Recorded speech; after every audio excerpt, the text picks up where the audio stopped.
Postoji kontrola koja viče i postoji kontrola koja šuti. Prvu svi prepoznaju, drugu gotovo niko. Ona ne dolazi kroz zabrane, ne dolazi kroz naredbe, ne dolazi kroz agresiju, dolazi kroz bliskost, kroz razumijevanje, kroz rečenice poput ja samo brinem za tebe, samo ti želim dobro, znam te bolje nego iko. I upravo zato je najopasnija. U ovom videu ne govorimo o očiglednoj manipulaciji, govorimo o tihoj mentalnoj kontroli, onoj koja se uvlači polako, dok imate osjećaj da ste sigurni, voljeni i shvaćeni. Ako ste se ikada zapitali zašto se mijenjate pored nekoga, zašto sumnjate u vlastite misli, zašto se povlačite, a ne znate zašto, ovaj video je za vas. Kontrola koja se ne osjeća kao kontrola. Mentalna kontrola rijetko počinje kao pritisak, počinje kao olakšanje. Neko vas konačno razumije, neko vas sluša, neko vam daje osjećaj sigurnosti i mozak to pamti.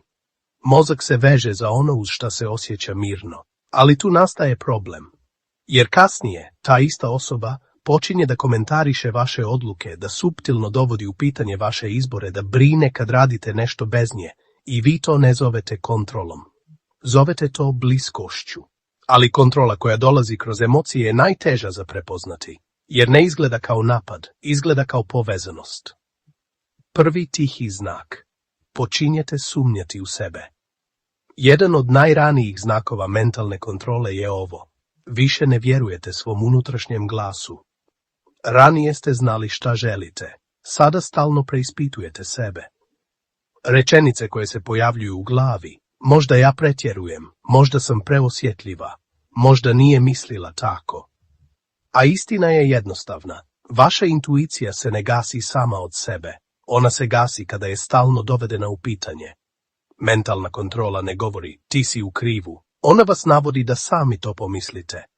Drugi znak, njihove emocije postaju vaša odgovornost. Primijetite ovo pažljivo. Kada ste vi loše, vi se povlačite. Kada su oni loše, vi se osjećate krivim. Njihovo raspoloženje diktira kako govorite, šta smijete reći, šta je pogrešno vrijeme. Vi počinjete da hodate po emocionalnim jajima.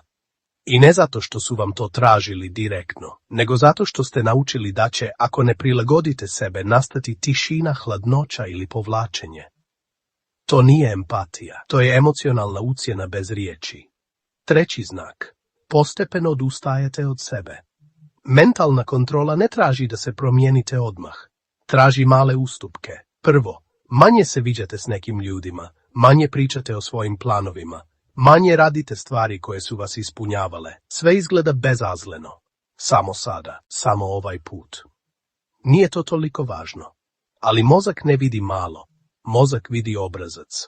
I jednog dana se probudite i shvatite, više niste ona osoba koja ste bili. Četvrti znak. Njihova verzija istine postaje dominantna. U zdravom odnosu postoje dvije perspektive. U kontrolnom odnosu postoji samo jedna njihova. Kad god dođe do neslaganja, oni imaju objašnjenje, oni imaju logiku, oni imaju razlog. A vi imate osjećaj krivice, ne zato što ste pogriješili, nego zato što je razgovor uvijek postavljen tako da vi morate da se branite. Mentalna kontrola ne viče, ona argumentuje. Peti znak, tišina kao kazna. Jedan od najmoćnijih alata tihe kontrole je povlačenje. Ne svađa, ne vika, nego tišina, nestajanje, hladnoća, emocionalna distanca. I mozak to doživljava kao prijetnju, jer smo biološki programirani da se bojimo odbacivanja. Zato sljedeći put, pazite šta govorite, razmišljate 2 puta prije nego nešto uradite, birate mir umjesto istine. I to je trenutak kada kontrola prelazi u vas. Šesti znak. Opravdavate njihova. Ovo je ključni znak. Kada počnete objašnjavati drugima, ona je samo takava, nije to mislila loše, ima težak period. To znači da ste već preuzeli ulogu zaštitnika njihove slike, a niko ne štiti nekoga koji je zdrav prema njemu.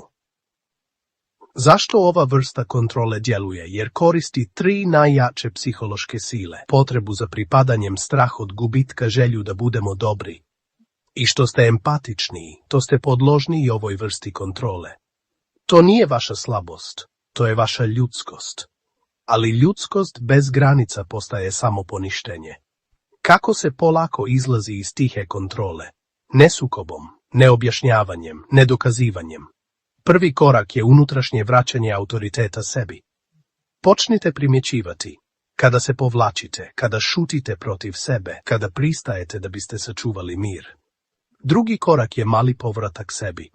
Jedna odluka bez objašnjenja, jedna granica bez rasprave, jedno ne bez opravdanja. Mentalna kontrola se hrani vašom reakcijom. Kada reakcija nestane, najteža istina.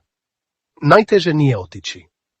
Najteže je priznati da ono što ste zvali bliskošću nije bilo zdravo. Ali istina oslobađa i ne morate biti hladni. Ne morate biti grubi, morate biti svjesni. Kontrola koja viče se vidi. Kontrola koja šuti se osjeti, ali se često ignoriše. Mudri ljudi ne pitaju da li me neko kontroliše. Oni pitaju da li sam slobodan da budem ono što jesam. Ako odgovor nije jasan, vrijeme je da slušate sebe. Ne kupuj iluzije, zaprati i uzmi istinu.